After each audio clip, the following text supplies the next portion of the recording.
마이크로소프트가 거의 아무도 원하지 않는 AI 도구에 3조 달러를 걸었습니다.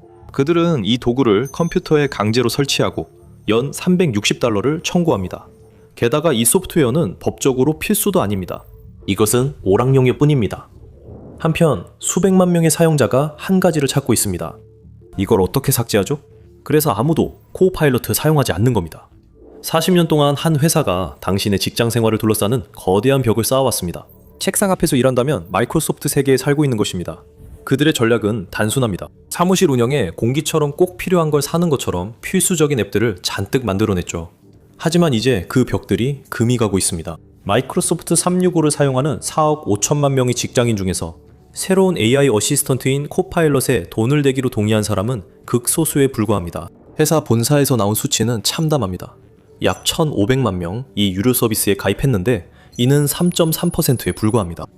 마치 혁명에 100명을 초대했는데 무기를 들고 온 사람이 3명뿐인 것과 같습니다. 코파일럿은 전 세계 경제의 새로운 신경계우로 홍보되었습니다. 이것은 마이크로소프트 역사상 가장 큰 도박이었고 그들은 잘못된 선택을 했습니다. 점점 더 많은 사용자들이 이것을 업그레이드가 아니라 원하지도 않았던 디지털 기생충처럼 여기고 있습니다. 이는 경영진의 기대와 직원들의 실제 업무 사이에 큰 차이가 있음을 의미합니다. 이런 거부감은 기능 피로 현상으로 더욱 심화되고 있습니다. 수십 년 동안 마이크로소프트 사용자들은 원하지도 않았던 불필요한 기능들이 시스템을 느리게 만든다는 것에 익숙해져 왔습니다. 하지만 코파일럿은 훨씬 더 심한 군더더기 소프트웨어입니다. 이 프로그램은 램을 잡아먹고 대역폭을 소모하며 끊임없이 사용자의 주의를 요구합니다.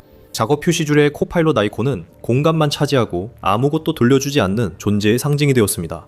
이제 이것이 임계점에 도달하며 위대한 UI 반란이 시작됩니다. 딥로딩 웹사이트 트래픽이 급증했습니다. 사용자들은 새로운 기능을 피하는 것을 넘어 완전히 제거하려 적극적으로 방법을 찾고 있습니다. 마이크로소프트가 수십억 달러를 들여 개발한 기능들입니다. 월 30달러를 내는 기업들은 도구의 정확한 작동을 기대합니다. 그들은 없는 내용을 지어내지 않고 데이터를 처리하는 프로그램을 원합니다. 게다가 그게 최악도 아닙니다. 진짜 문제는 모두가 볼 수 있는 곳에 숨겨져 있고 아무도 읽지 않는 문서에 있습니다. 2025년 10월 마이크로소프트의 법무팀이 개인 사용자 이용 약관에 충격적인 업데이트를 발표했습니다. 작은 글씨로 마이크로소프트는 명확하게 명시했습니다. 코파일럿은 오락용으로만 사용해야 합니다. 코파일럿 사용은 본인 책임입니다. 물론 연 360달러짜리 엔터프라이즈 등급은 더 나은 법적 보호를 제공하지만 실제로는 똑같은 엔진을 사용합니다. 그게 바로 그들이 공개적으로 밝히기 꺼리는 부분입니다.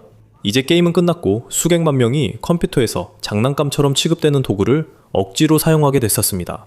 그들은 사실상 여러분에게 이 도구에 당신의 경력을 맡기지 마세요 라고 말하고 있는 셈입니다. 그리고 사용자들은 그 말을 귀담아 듣고 있습니다. 리컨 아나리틱스 데이터에 따르면 고객 만족도를 측정하는 순 추천 지수 넷 프로모터 스코어가 급락했습니다. 불과 2달 만에 순 추천 지수는 마이너스 3.5에서 충격적인 마이너스 24.1로 급락했습니다. 비즈니스 지표 세계에서 순 추천 지수 마이너스 24는 심각한 경고 신호입니다. 이 제품은 좋아하는 사람보다 버리려는 사람이 훨씬 많아 적극적으로 비추천자를 만들고 있다는 의미입니다.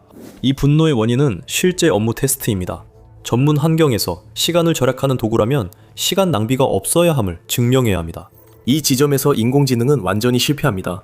창작자들은 인공지능 텍스트가 공허하고 기계적이며 인간 소통의 미묘함이 부족하다고 합니다. 인공지능이 만들어내는 글은 어딘가 어색하고 처음부터 직접 쓰는 것보다 오히려 수정하는 데 더 많은 시간이 걸립니다. 기술진들은 인공지능이 종종 틀린 코드나 오래된 라이브러리를 제안해 모든 줄을 다시 확인해야 한다고 말합니다. 신뢰할 수 없는 어시스턴트를 사용하면 숨겨진 비용이 발생합니다. 모든 행동을 감시해야 한다면 자동 조종 장치가 아니라 단순히 기계를 관리하는 것과 같습니다. 코파일럿과의 패스트거의 이런 유해한 관계는 리콜 기능이 도입되면서 정점에 달했습니다. 마이크로소프트는 이 기능을 PC의 사진 기억력처럼 홍보했으며 몇 초마다 데스크톱에 스크린샷을 찍도록 설계했습니다. 하지만 대중은 이를 훨씬 더 섬뜩한 것으로 봤습니다. 이 기능은 해커들에게는 선물이었고 프라이버시의 완전한 종말이었습니다. 보안 연구원들은 곧 여러분의 모든 디지털 삶의 스냅샷이 평문으로 저장된다는 사실을 입증했습니다. 즉, 컴퓨터에 대한 접근 권한이 아무리 적은 사람이라도 여러분의 비밀번호, 개인 채팅, 은행 명세서까지 모두 훔칠 수 있다는 의미였습니다. 반발이 커서 마이크로소프트는 체면을 위해 기능을 철회하고 급히 수정해야 했습니다. 하지만 이미 피해가 발생했습니다. 감시 도구를 4억 5천만 명에게 강제로 설치하고 그것을 비서인 척 위장하면 참여를 얻을 수 없습니다. 사용자들은 이제 자신이 사용하는 운영체제를 적으로 여기기 시작했고, 그래서 삭제 버튼이 인기를 끌고 있습니다. 사람들은 이 기계가 자신을 위해 일하는지 아니면 자신을 감시해보고 하는지 궁금해하고 있습니다. 여기서 소프트웨어의 실패가 산업 차원의 죽음의 소용돌이로 바뀌게 됩니다. 마이크로소프트가 왜 이렇게 당황하고 있는지 이해하려면 코드와 아이콘 너머를 봐야 합니다. 물리적인 세상을 봐야 합니다. 마이크로소프트는 90일마다 자본 지출, 즉 캐펙스를 보고합니다. 이것은 그들이 물리적인 부품, 토지, 건물, 하드웨어에 쓰는 돈입니다. 가장 최근 분기에는 그 금액이 375억 달러에 달했습니다. 불과 1년 전보다 66%나 지출이 증가한 것입니다. 그들은 엄청난 속도로 현금을 소모하고 있습니다. 마이크로소프트는 매년 부르즈 할리파 100개를 지을 수 있을 만큼의 돈을 쓰고 있습니다.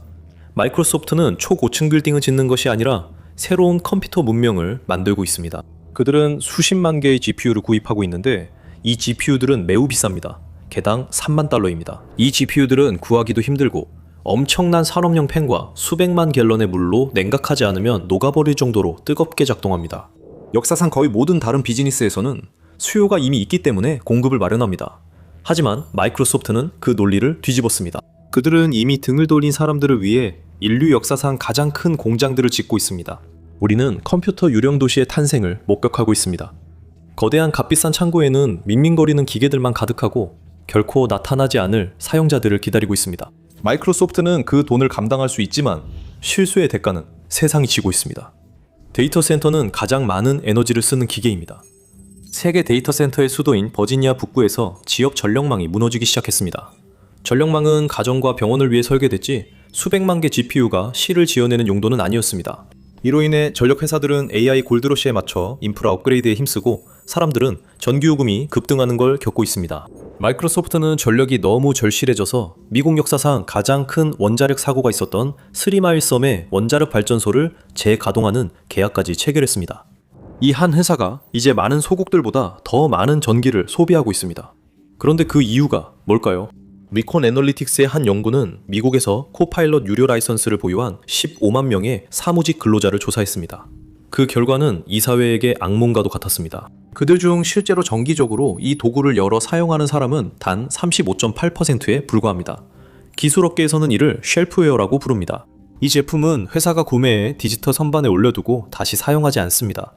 챗GPT와 비교하면 엔터프라이즈 라이선스 구매자의 83.1% 이상이 매일 앱을 사용합니다.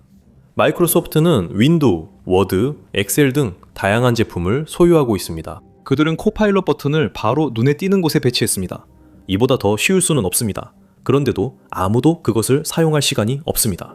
직원들은 버튼을 무시하고 다른 회사 무료 도구를 별도 탭에서 사용합니다.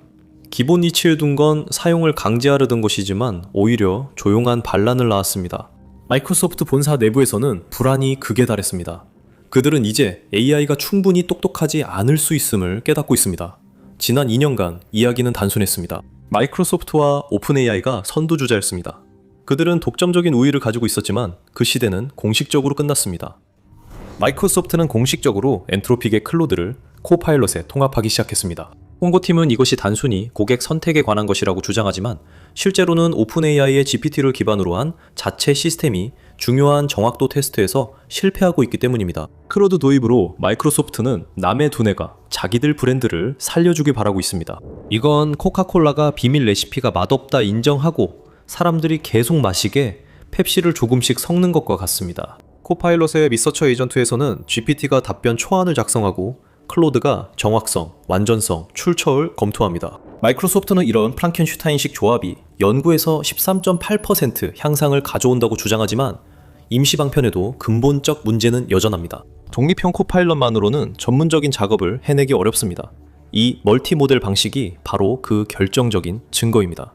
마이크로소프트는 오랜 기간 오픈 AI에 대한 독점적 접근권을 자신들만의 강점으로 자랑해왔습니다. 이제 그들은 코파일럿 스튜디오와 리서처 전체에 클로드 소네트사와 오프스 4.1을 도입해 강점을 약화시키고 있습니다. 그들은 경쟁사가 자신들이 $30를 더 받고 파는 제품을 구해주길 원합니다. 이는 회사 역사상 가장 중요한 제품이라는 제품이 혼자서는 충분하지 않다는 조용한 인정입니다. 직원들은 이미 그 사실을 알고 있습니다. 선택권이 있을 때 단 8%만 코파일럿을 선택합니다. 파란 아이콘 클릭률은 최저이고 여전히 대안을 찾고 있습니다. 왕자가 흔들리고 있어 어떤 모델을 써도 이를 숨길 수 없습니다. 마이크로소프트가 연간 1,500억 달러를 걸었던 혁명은 좌절 섞인 클릭이 하나씩 쌓일 때마다 거부당하고 있습니다. 마이크로소프트는 자신들이 만든 오피스 제품군에서 11대 1로 패배 중입니다. 이용자가 늘수록 더 싫어하게 됐습니다. 이 장난감은 금세 매력을 잃었고 남은 건 불필요한 단계만 추가하는 도구였습니다. 그래서 8%라는 숫자가 마이크로소프트에게 두려운 이유입니다. 이 사람들은 기술을 사랑해야 하는 사람들입니다. 만약 그들마저 등을 돌린다면 그 제품은 심각한 문제에 처한 것입니다. 멀티모델 항복은 이 문제를 필사적으로 수습하려는 시도지만 오히려 혼란만 키웁니다. 어느 날은 AI가 한 사람처럼, 다음 날은 또 다른 사람처럼 들립니다. 톤과 품질이 변하고 신뢰도가 낮아지면서 많은 사람들이 AI 허니문이 끝나간다고 느끼기 시작했습니다. 2년 동안 고가의 컨설턴트들은 전 세계 모든 CEO들에게 이 혁명을 받아들이지 않으면 회사가 망할 것이라고 말했습니다. 그들은 라이선스에 수백만 달러를 썼습니다. 그들은 직원들에게 끝없는 회의 참석을 강요하고 과대 광고를 믿었습니다. 그러나 이제 데이터가 뼈 아프게 와닿고 있습니다. MIT의 연구원들은 최근 대기업의 AI 프로젝트에 대한 대규모 연구를 완료했습니다. Gen AI Divide라는 이름의 그 보고서는 냉혹한 현실을 드러냅니다. 이러한 기업용 AI 프로젝트의 95%가 단 한 푼의 추가 이익도 만들어내지 못했습니다.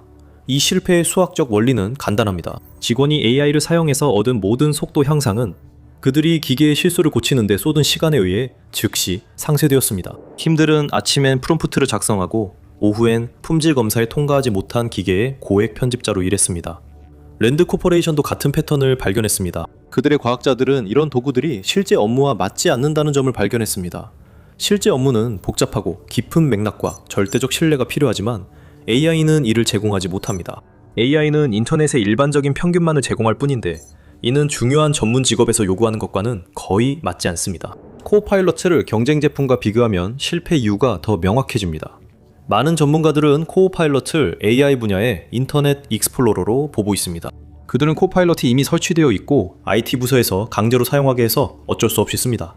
하지만 진짜 결과를 원하면 마이크로소프트 생태계에서 완전히 벗어납니다.